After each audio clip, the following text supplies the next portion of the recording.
Max Verstappen makes a masterstroke at Red Bull. Is Hamilton cheating at Ferrari? Mercedes. Lewis Hamilton sits third in the championship, 32 points behind leader Kimi Antonelli. That single fact reframes everything being said about his sudden return to form. The story circulating around his recent results is not an aerodynamic reconcept of the Ferrari. It is something far simpler and far more human. Hamilton stopped using Ferrari's simulator after Miami. He made the decision because he found the correlation between simulator data and actual on-track behavior unreliable. Since he abandoned simulator preparation, Hamilton has recorded 4 podiums in 5 race weekends. That run included his first win for Ferrari, which came at Barcelona. That victory marked his 106th career win, and it was his first race win since July 2024.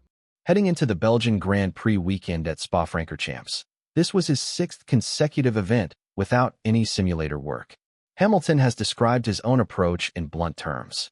He has called himself old school, and he has said he is probably better without it.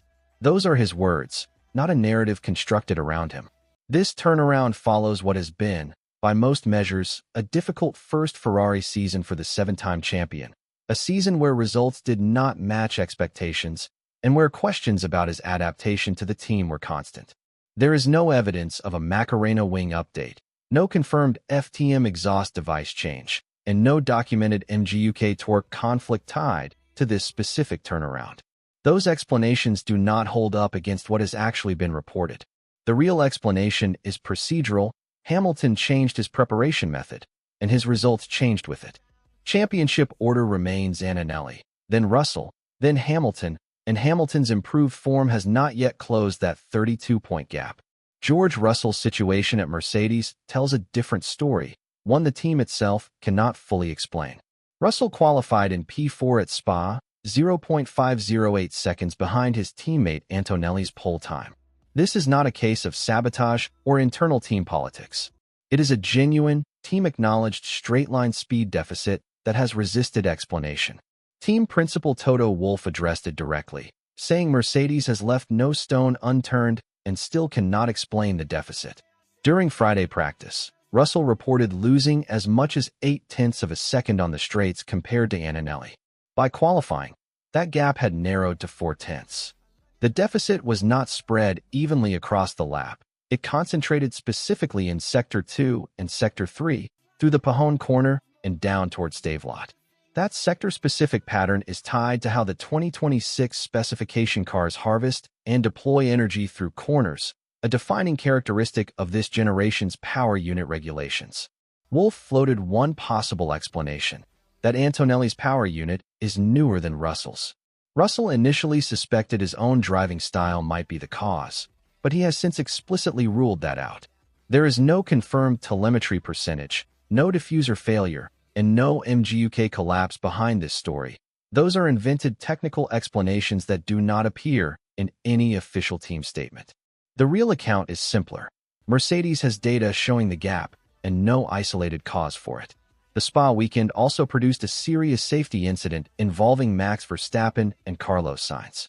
The chain of events began when Hamilton crashed his Ferrari at the exit of Turn 13 during FP3. That crash triggered double-wave yellow flags from Turn 12 through Turn 14, signaling drivers to slow significantly and be prepared to stop. Sainz, running behind Verstappen through that zone, locked up heavily. Verstappen braked harder than Sainz had anticipated, and the two cars came close to contact. Verstappen's own radio message afterward described his reaction as unbelievable. Stewards summoned both drivers following the session to review the incident. The verdict was no further action. The official steward's reasoning stated that Verstappen applied more brake pressure than Sainz expected, which forced Sainz into evasive action, but no overtaking move occurred, and both drivers had already begun slowing for the yellow flag zone before the incident happened. This was not a case of a driver being let off for a violation. It was a formal review that concluded no rule had been broken. Notably, this marked Sainz's second near miss of the weekend. He had also been involved in an incident with Antonelli at Blanchiment during Friday running. The explanation for why Sainz locked up so heavily is a straightforward brake timing mismatch, confirmed by the stewards themselves, not any fabricated downforce collapse or pressure point theory. Qualifying at Spa produced its own storyline. centered on Antonelli's continued dominance and a calculated tactical move by Red Bull and Isaac Hadjar.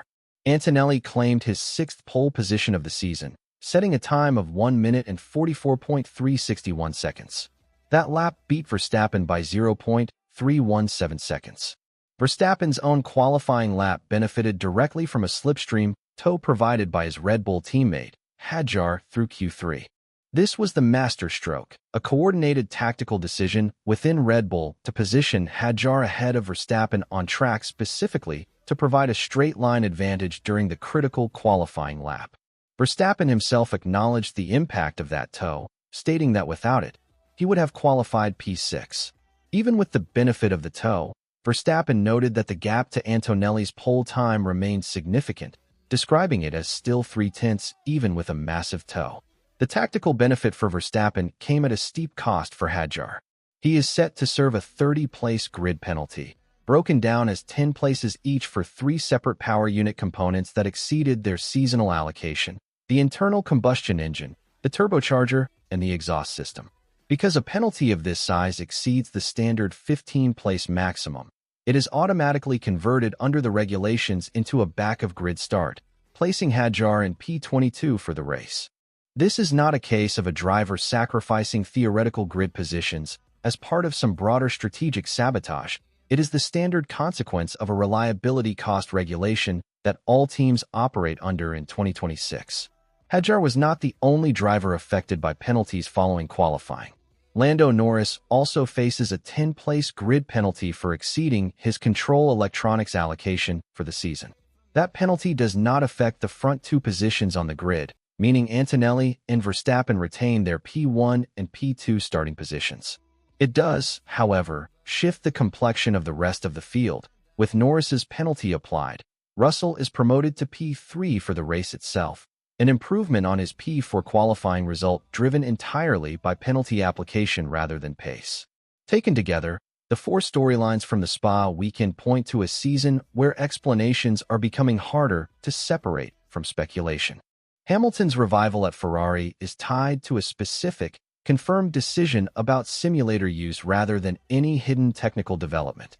Russell's deficit at Mercedes remains genuinely unexplained even by the team's own senior leadership, concentrated in specific sectors tied to the sport's current energy deployment regulations.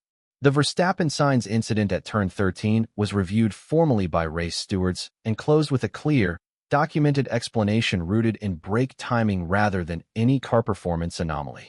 And the qualifying session at Spa demonstrated a deliberate, rules-compliant tactical maneuver by Red Bull, executed through Hadjar, that directly influenced the front 2 grid positions heading into race day, a maneuver that came with a heavy and immediate penalty cost of its own. The championship standings heading out of the Spa weekend remain led by Antonelli, with Russell in second and Hamilton in third, 32 points off the pace.